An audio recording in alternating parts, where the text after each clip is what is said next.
ನಮಸ್ಕಾರ ಆತ್ಮೀಯ ವೀಕ್ಷಕರೇ, ನಿಮ್ಮೆಲ್ಲರಿಗೂ ಕೂಡ ಹ್ಯಾಪಿ ಮಾರ್ನಿಂಗ್.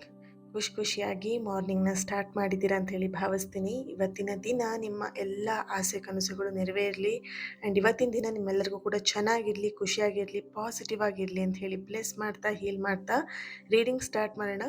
ಈ ಒಂದು ಅದ್ಭುತವಾಗಿರುವಂತಹ ರೀಡಿಂಗಿಗೆ ನಿಮ್ಮೆಲ್ಲರಿಗೂ ಕೂಡ ಸ್ವಾಗತ. ಇವತ್ತಿನ ರೀಡಿಂಗಲ್ಲಿ ಏನು ತಿಳ್ಕೊಳ್ಬಹುದು, ಏನಿರ್ಬೋದು ಇವತ್ತಿನ ರೀಡಿಂಗಲ್ಲಿ? ಈಗಾಗಲೇ ನೀವೆಲ್ಲರೂ ಕೂಡ ನೋಡಿದ್ದೀರಾ ಏನಿದೆ ಅಂತ ಹೇಳ್ಬಿಟ್ಟಲ್ವಾ ಇವತ್ತಿನ ರೀಡಿಂಗಲ್ಲಿ. ಎಸ್, ಅವರು ನಿಮ್ಮನ್ನು ನಿಜವಾಗ್ಲೂ ಪ್ರೀತಿ ಮಾಡ್ತಿದ್ದಾರಾ? ಯಾರಿರ್ಬೋದು? ನಿಮ್ಮ ಪರ್ಸನ್.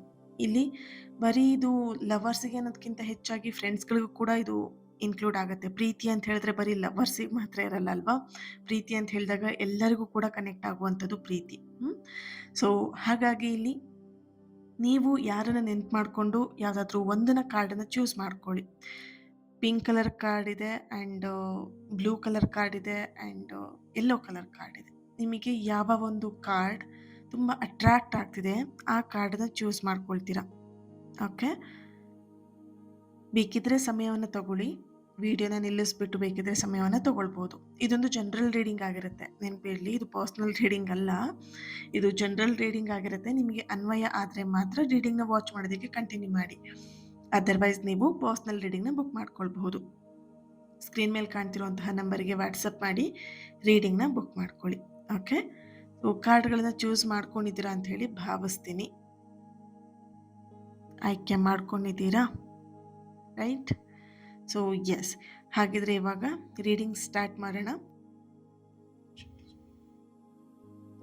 ಎಸ್, ಈಗ ಮೊದಲನೇ ಕಾರ್ಡ್, ಯಾರು ಬ್ಲೂ ಕಲರ್ ಕಾರ್ಡ್ನ ಆಯ್ಕೆ ಮಾಡ್ಕೊಂಡಿದ್ದೀರಾ, ಇಲ್ಲಿ ನಿಮ್ಮ ಪರ್ಸನ್ ಎನರ್ಜಿಗೆ ಕನೆಕ್ಟ್ ಮಾಡಿದಾಗ ಅವರ ಮನಸ್ಸಲ್ಲಿ ನಿಮ್ಮ ಬಗ್ಗೆ ಒಂದು ನಿಜವಾಗಿರುವಂತಹ, ಟ್ರೂ ಆಗಿರುವಂತಹ, ಡೀಪ್ ಫೀಲಿಂಗ್ ಇರುವಂತಹ ಒಂದು ಎನರ್ಜಿ ಇದೆ.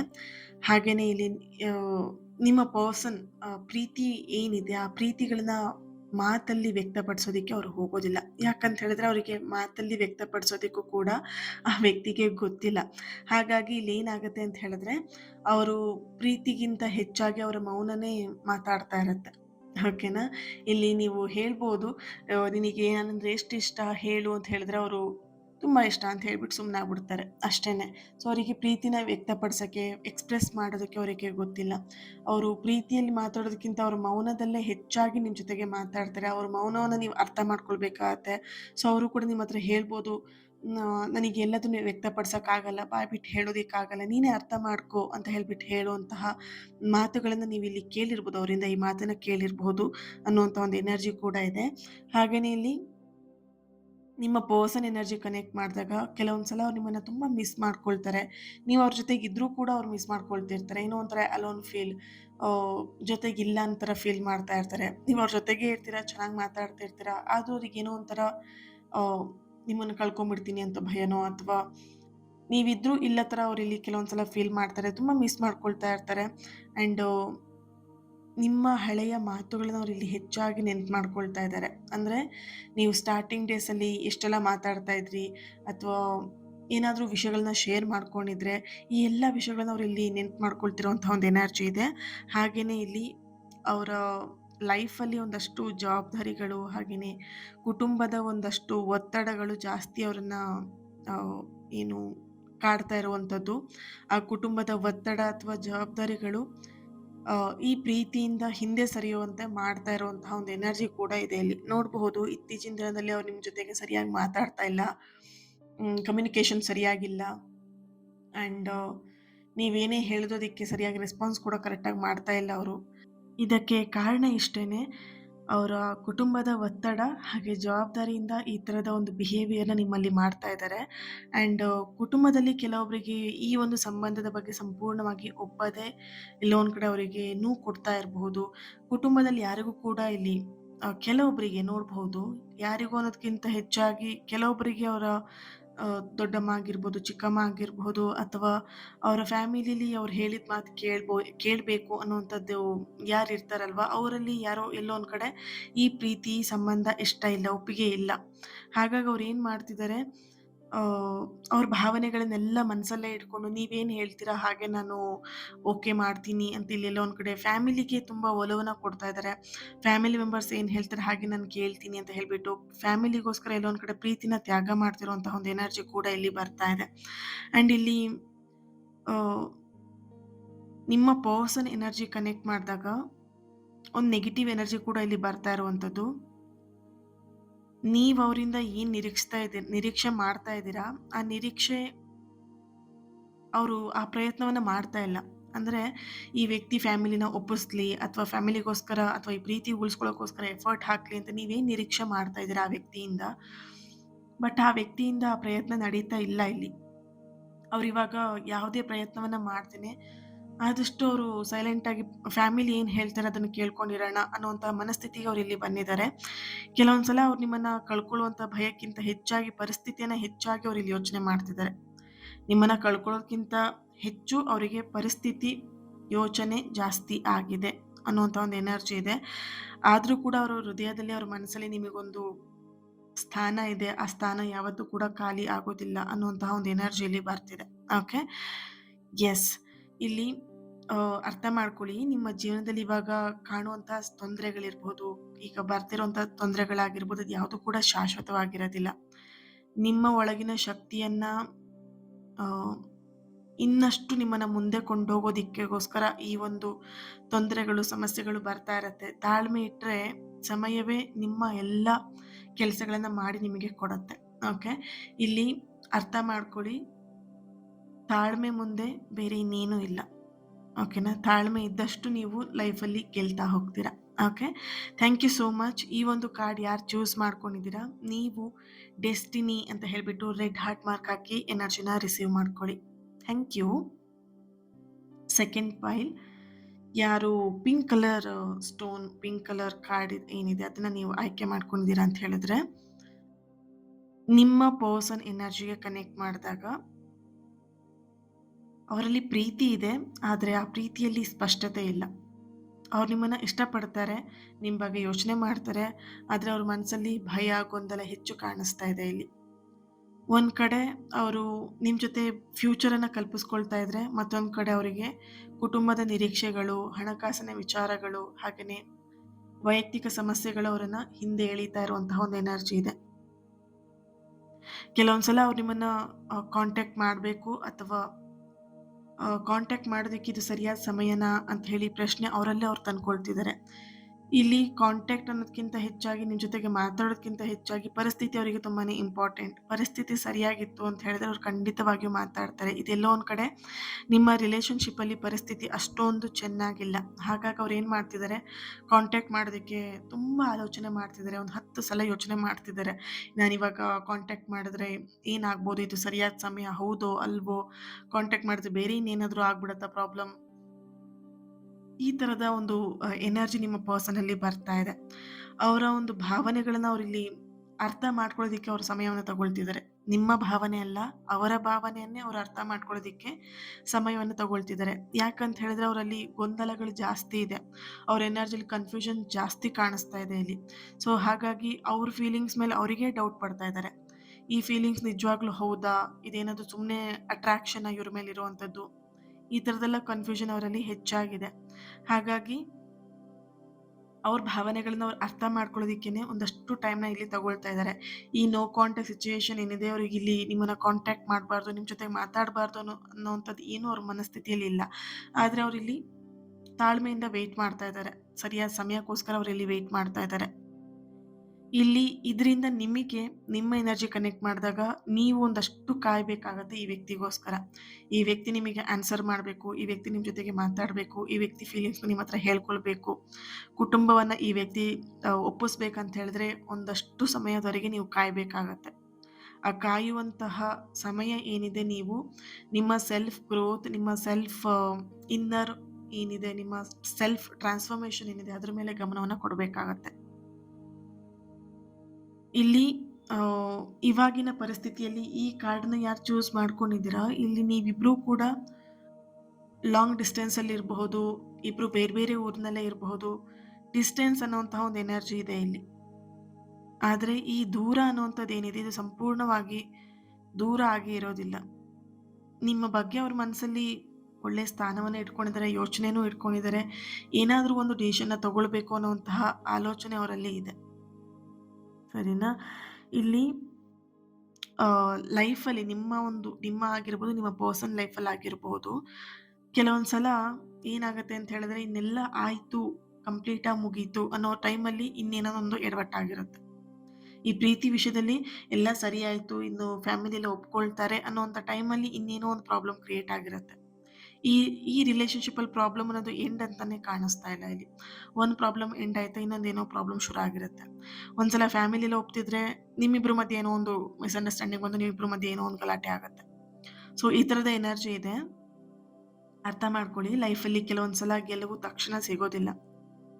ಆದ್ರೆ ಬಿಟ್ಕೊಡೋದೇ ಮುಂದುವರಿಯೋದಿದೆಯಲ್ಲ, ಅದು ಇಂಪಾರ್ಟೆಂಟ್ ಆಗಿರುತ್ತೆ.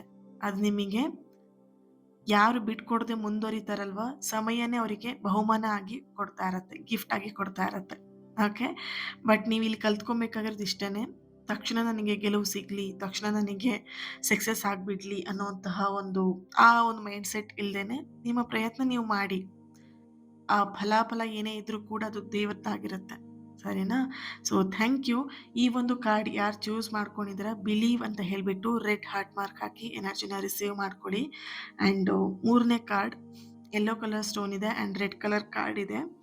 ಯಾರು ಈ ಒಂದು ಸ್ಟೋನ್ ಅಥವಾ ಈ ಒಂದು ಕಾರ್ಡ್‌ನ ಆಯ್ಕೆ ಮಾಡ್ಕೊಂಡಿದ್ದೀರಾ, ನಿಮ್ಮ ಪರ್ಸನ್ ಎನರ್ಜಿಯಲ್ಲಿ ನೋಡಿದಾಗ ಅವ್ರ ಮನಸ್ಸಲ್ಲಿ, ಅವ್ರ ಹೃದಯದಲ್ಲಿ ಪ್ರೀತಿ ಇದೆ. ಆದರೆ ಈಗ ಆ ಪ್ರೀತಿಯ ಮೇಲೆ ಒಂದಷ್ಟು ಡಿಸ್ಟೆನ್ಸ್, ಒಂದಷ್ಟು ಮೌನದ ಒಂದು ನೆರಳು ಬಿದ್ದಿರುವ ಎನರ್ಜಿ ಇದೆ.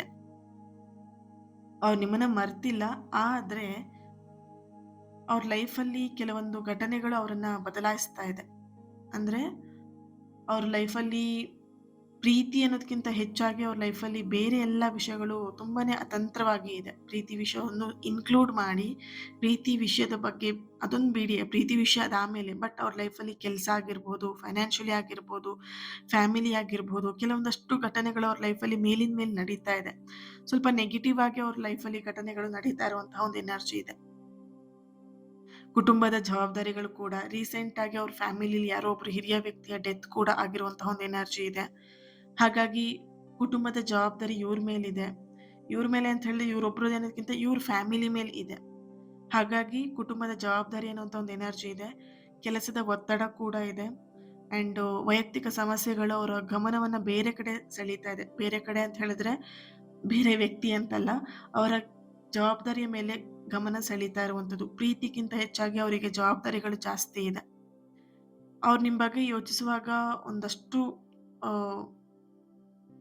ಸಂತೋಷನೂ ಬರುತ್ತೆ, ಬೇಜಾರು ಕೂಡ ಆಗತ್ತೆ ಅವರಿಗೆ. ಸಂತೋಷ ಯಾಕಂತ ಹೇಳಿದ್ರೆ, ನೀವೊಂಥರ ಅವರಿಗೆ ಲಕ್ಕಿ ಪರ್ಸನ್ ಅಂತ ಹೇಳ್ಬೋದು. ಅವ್ರು ನಿಮಗೆ ಯಾವಾಗಲೂ ಹೇಳ್ತಾ ಇದ್ರು, "ನೀ ನನ್ನ ಲೈಫಿಗೆ ಬಂದಮೇಲೆ ನನ್ನ ಲೈಫ್ ಒಂಥರ ಚೇಂಜ್ ಆಯಿತು" ಅಂತ ಹೇಳ್ಬಿಟ್ಟು. ಇದು ಯಾವಾಗ ಅಂತರ ಮೌನ ಬಂತು, ಅವಾಗಿಂದ ಅವ್ರ ಲೈಫಲ್ಲಿ ಎಲ್ಲೋ ಒಂದು ಕಡೆ ಪ್ರಾಬ್ಲಮ್ ಸ್ಟಾರ್ಟ್ ಆಗಿದ್ದು. ಸೊ, ಹಾಗಾಗಿ ಅವ್ರಿಗೆ ಎರಡೂ ಕೂಡ ಫೀಲಿಂಗ್ ಇದೆ. ಅವ್ರು ನನ್ನ ಲೈಫಿಗೆ ಬಂದಾಗ ಖುಷಿಯಾಗಿದ್ದೆ, ತುಂಬ ಚೆನ್ನಾಗಿದ್ದೆ. ಅವ್ರು ದೂರ ಆದ್ಮೇಲೆ ನನ್ನ ಲೈಫ್ ಯಾಕೋ ಎಲ್ಲೋ ಒಂದು ಕಡೆ ಎಡವಟ್ಟಾಗ್ತಾ ಇದೆ, ಸರಿಯಾಗಿ ನಡೀತಾ ಇಲ್ಲ, ಎಲ್ಲೋ ಒಂದು ಕಡೆ ಇಂಬ್ಯಾಲೆನ್ಸ್ ಆಗ್ತಾ ಇದೆ ಅನ್ನೋಂಥ ಫೀಲ್ ಅವ್ರಿಲ್ಲಿ ಮಾಡ್ತಾ ಇದ್ದಾರೆ. ಕಾರಣ ಇಲ್ಲಿ ಆ, ನಿಮ್ಮ ಪರ್ಸನ್ ಎನರ್ಜಿ ಕನೆಕ್ಟ್ ಮಾಡಿದಾಗ ಈ ಥರದ ಫೀಲ್ ಮಾಡ್ತಿರೋದ್ರಿಂದ ಅವ್ರು ಯಾವುದೇ ಕಾರಣಕ್ಕೂ ನಿಮ್ಮನ್ನ ಕಳ್ಕೊಳ್ಬೇಕು ಅನ್ನೋಂಥದ್ದನ್ನ ಯಾವತ್ತೂ ಕೂಡ ಅವ್ರು ಬಯಸೋದಿಲ್ಲ. ಆದ್ರೆ ಇಲ್ಲಿ ನಿಮ್ಮ ಬಳಿ ಸಂಪೂರ್ಣವಾಗಿ ಬರೋದಕ್ಕೂ ಕೂಡ ಧೈರ್ಯ ಮಾಡ್ತಾ ಇಲ್ಲ. ಇನ್ನು ಧೈರ್ಯ ಅವ್ರಿಗೆ ಬಂದಿಲ್ಲ. ಯಾಕಂತ ಹೇಳಿದ್ರೆ ಜವಾಬ್ದಾರಿ ಜಾಸ್ತಿ ಇದೆ. ಅದ್ರ ಜೊತೆಯಲ್ಲಿ ಫ್ಯಾಮಿಲಿಯ ಒಂದಷ್ಟು ಅಡ್ಡಿ ಆತಂಕಗಳು ಇರೋದ್ರಿಂದ ನಿಮ್ಮ ಹತ್ರ ಬರೋದಕ್ಕೆ ಧೈರ್ಯವನ್ನು ಅವ್ರಿಲ್ಲಿ ಮಾಡ್ತಾ ಇಲ್ಲ. ಬಟ್ ಕಳ್ಕೊಳ್ಳೋದಕ್ಕೂ ಅವ್ರಿಗೆ ನಿಮಗೆ ಇಷ್ಟ ಇಲ್ಲ. ನಿಮ್ಮನ್ನ ಕಳ್ಕೊಳ್ಳೋಕ್ಕೂ ಅವ್ರಿಗೆ ಇಷ್ಟ ಇಲ್ಲ. ಅವರಲ್ಲಿ ಒಂದು ನೆಗೆಟಿವ್ ಎನರ್ಜಿ ಕೂಡ ಬರ್ತಾ ಇರುವಂಥದ್ದು. ಅವರು ಕೆಲವೊಂದ್ಸಲ ಅವರ ಒಂದು ಭಾವನೆಗಳನ್ನೇ ಅವರಿಲ್ಲಿ ಮರೆಮಾಚ್ತಾ ಇರುವಂತಹ ಒಂದು ಎನರ್ಜಿ ಇದೆ. ನೀವು ಅವ್ರ ಬಗ್ಗೆ ತಿಳ್ಕೊಳ್ತಾ ಇದ್ದೀರಾ. ಈ ತರದ ಒಂದು ಭಾವನೆಗಳನ್ನ ಪಡಿಸ್ತಾ ಇರೋದ್ರಿಂದ, ಇಲ್ಲಿ ಡಿಸ್ಟೆನ್ಸ್ ಇರೋದ್ರಿಂದ ನೀವು ಅವ್ರ ಬಗ್ಗೆ ಯೋಚನೆ ಮಾಡ್ತಾ ಇದ್ದೀರಾ. ನನ್ನ ಬಗ್ಗೆ ಪ್ರೀತಿ ಇಲ್ಲ, ನನ್ನ ಬಗ್ಗೆ ಕಾಳಜಿ ಇಲ್ಲ ಅಂತ ಹೇಳಿ ನೀವಿಲ್ಲಿ ಯೋಚನೆ ಮಾಡ್ತಿದ್ದೀರಾ. ಇಲ್ಲಿ ಪ್ರೀತಿ ಕಾಳಜಿ ಇಲ್ಲ ಅನ್ನೋದಕ್ಕಿಂತ ಅವ್ರ ಪರಿಸ್ಥಿತಿನೂ ಕೂಡ ನೀವಿಲ್ಲಿ ಯೋಚನೆ ಮಾಡಬೇಕಾಗತ್ತೆ. ನಿಮ್ಮ ಪರಿಸ್ಥಿತಿಯಲ್ಲಿ ಅವ್ರ ಜೊತೆ ಮಾತಾಡಿಲ್ಲ ಅಂದ ತಕ್ಷಣ ನಿಮಗೊಂಥರ ಲೈಫಲ್ಲಿ ಏನೋ ಕಳ್ಕೊಂಡಂಗೆ ನಿಮಗೆ ಫೀಲ್ ಆಗುತ್ತೆ. ಬಟ್ ಅವ್ರ ಪರಿಸ್ಥಿತಿಯಲ್ಲಿ ಬೇರೆ ಥರನೇ ನಡೀತಾ ಇರತ್ತೆ ಅಲ್ವಾ? ಸೊ ಅವರ ಫೀಲಿಂಗ್ಸ್‌ನ ಅಥವಾ ಅವರ ಒಂದು ಪರಿಸ್ಥಿತಿನ ಕೂಡ ನೀವು ರೆಸ್ಪೆಕ್ಟ್ ಮಾಡಬೇಕಾಗತ್ತೆ ಕೆಲವೊಂದು ಟೈಮಲ್ಲಿ. ಒಂದು ನದಿ ಹರಿಬೇಕಿದ್ರೆ ಅದಕ್ಕೆ ಸಾವಿರಾರು ಬಂಡೆ ಕಲ್ಲುಗಳು ಅದಕ್ಕೆ ಅಡ್ಡ ಬರ್ತಾ ಇರತ್ತೆ. ಆದರೆ ಆ ನದಿ ಏನು ಮಾಡುತ್ತೆ, ಆ ಕಲ್ಲುಗಳ ಜೊತೆಗೆ ಯುದ್ಧ ಮಾಡ್ತಾ ಕೂತ್ಕೊಂಡಿರೋದಿಲ್ಲ. ಅದ್ರ ಪರವಾಗಿ ಏನು ಮಾಡುತ್ತೆ ಅಂತ ಹೇಳಿದ್ರೆ, ಆ ಕಲ್ಲುಗಳ ಸಂಧಿಯಲ್ಲೇ ಏನು ಮಾಡ್ಕೊಂಡು ಹೋಗುತ್ತೆ, ಹರ್ಕೊಂಡು ಹೋಗುತ್ತೆ ಅಲ್ವಾ?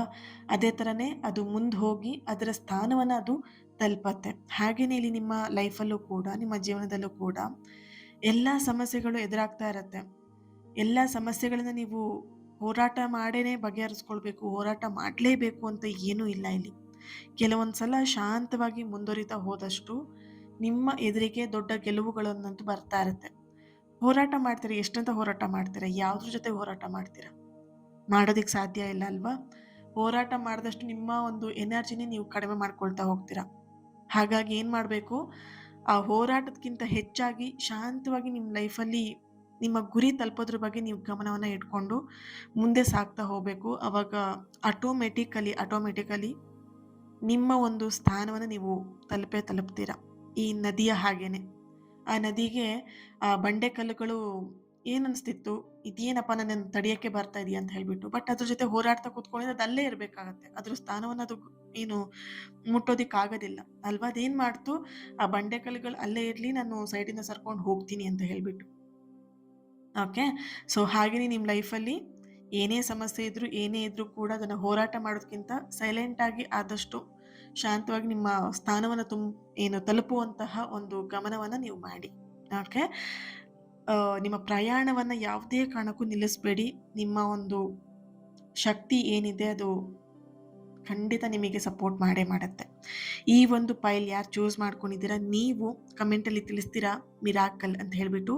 ರೆಡ್ ಹಾರ್ಟ್ ಮಾರ್ಕ್ ಹಾಕಿ ಎನರ್ಜಿನ ರಿಸೀವ್ ಮಾಡ್ಕೊಳ್ಳಿ. ಹಾಗೆ ಲೈಕ್ ಮಾಡಿ, ಶೇರ್ ಮಾಡಿ. ಯಾರ ಹತ್ರ ಶೇರ್ ಮಾಡ್ಕೊಳ್ಬೇಕು ಈ ವಿಡಿಯೋನ ಅವ್ರ ಹತ್ರ ಶೇರ್ ಮಾಡ್ಕೊಳ್ಳಿ. ಚಾನಲ್ನ ಸಬ್ಸ್ಕ್ರೈಬ್ ಆಗೋದನ್ನು ಮರಿಬೇಡಿ. ನನ್ನ ಜೊತೆ ಕನೆಕ್ಟ್ ಆಗಿ. ಆ್ಯಂಡ್ ಇವತ್ತಿನ ದಿನ ಯಾರು ಬರ್ತ್ಡೇ ಆ್ಯನಿವರ್ಸರಿನ ಸೆಲೆಬ್ರೇಟ್ ಮಾಡ್ಕೊಳ್ತಿದ್ರೋ ನಿಮಗೆಲ್ಲರಿಗೂ ಕೂಡ ಒಳ್ಳೆಯದಾಗಲಿ. ನಿಮ್ಮ ಎಲ್ಲ ಸಕಾರಾತ್ಮಕವಾಗಿರುವಂತಹ ಆಸೆ ಕನಸುಗಳು ಆದಷ್ಟು ಬೇಗ ನೆರವೇರಲಿ ಅಂತೇಳಿ ಬ್ಲೆಸ್ ಮಾಡ್ತಾ, ಹೀಲ್ ಮಾಡ್ತಾ ಇವತ್ತಿನ ರೀಡಿಂಗ್ ನಿಮ್ಮೆಲ್ಲರಿಗೂ ಕೂಡ ಕನೆಕ್ಟ್ ಆಗಿದೆ ಅಂತ ಹೇಳಿ ಭಾವಿಸ್ತೀನಿ. Thank you so much. ಇನ್ನೊಂದು ರೀಡಿಂಗಲ್ಲಿ ಸಿಗೋಣ. ಅಲ್ಲಿವರೆಗೆ ನಿಮ್ಮ ಪ್ರೀತಿ, ನಿಮ್ಮ ಸಪೋರ್ಟ್ ಇನ್ನಷ್ಟು ಬೇಕಾಗತ್ತೆ. ಈ ಒಂದು ಸಪೋರ್ಟ್, ನಿಮ್ಮ ಪ್ರೀತಿನೇ ಇನ್ನಷ್ಟು ಪಾಸಿಟಿವ್ ರೀಡಿಂಗ್ನ ನಿಮ್ಮ ಎದುರಿಗೆ ತರೋದಕ್ಕೆ ಅನುಕೂಲ ಆಗುತ್ತೆ. Thank you so much. God bless you all.